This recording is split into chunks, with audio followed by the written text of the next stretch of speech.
Pemirsa, Kejaksaan Negeri Banjarnegara membidik salah satu badan usaha milik daerah yang diduga ada tindak pidana korupsi oleh karyawannya. Akibatnya negara dirugikan hingga lebih dari 1 miliar rupiah. Kepala Kejaksaan Negeri Banjarnegara Sigit JP mengatakan bahwa dugaan kasus korupsi terjadi di PT BPR PKK Jawa Tengah, cabang Banjarnegara Unit Batur sejak Agustus 2018 hingga Maret 2020. Pihaknya masih mengumpulkan dokumen serta berkoordinasi dengan ahli terkait adanya dugaan kasus korupsi ini. Sementara itu Kasih Pitsus Kejari Banjarnegara Amir Akbar mengatakan hasil penyelidikan mengarah pada NH Accounting Officer pada perusahaan ini. Modusnya melakukan penghimpunan dana dari nasabah secara langsung, namun dana tidak disetor ke perusahaan. Tidak hanya itu saja, pelaku juga melakukan penarikan dana tanpa sepengetahuan nasabah menggunakan slip palsu. Dalam kasus ini ada dugaan tindakan korupsi karena adanya kerugian negara yang mayoritas sahamnya milik pemerintah daerah. Ini kami akan bergerak atau mencari.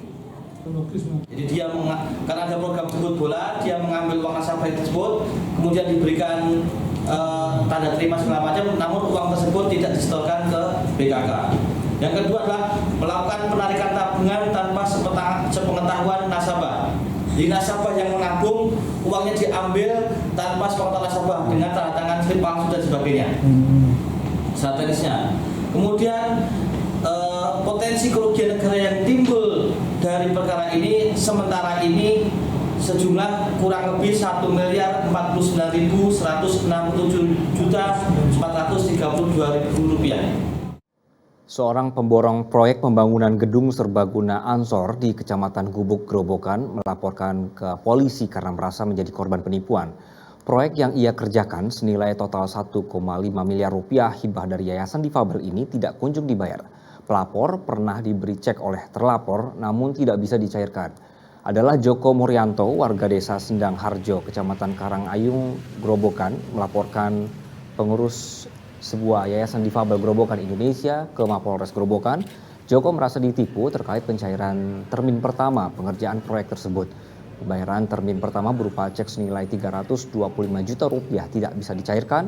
Pelapor sempat melakukan upaya kekeluargaan namun terlapor tidak bisa menyelesaikan pembayaran. Akhirnya ia melaporkan kasus ini ke Mapolres Grobogan. Polisi masih mendalami lebih lanjut laporan tersebut dan melakukan penyelidikan adanya dugaan penipuan.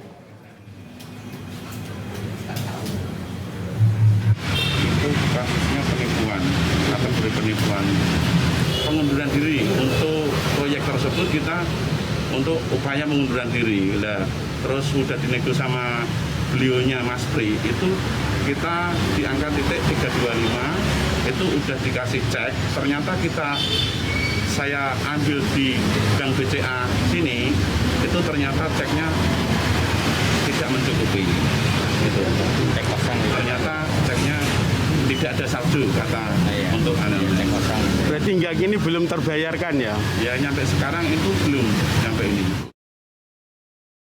Pastinya korban adalah saksi utama ya, karena memang untuk memulainya suatu proses penyelidikan hukum itu harus ada pelapor dari korban. Habis itu nanti kita akan minta keterangan para saksi. Jadi saksi siapa saja yang memang mengetahui, melihat, bahkan yang mengalami sendiri, mungkin nanti korbannya bisa banyak atau memang dia sendiri, itu nanti kita akan cari seperti itu untuk menggali. Jadi kalau memang sudah dapat, baru kita perkembangan kita sampaikan lagi.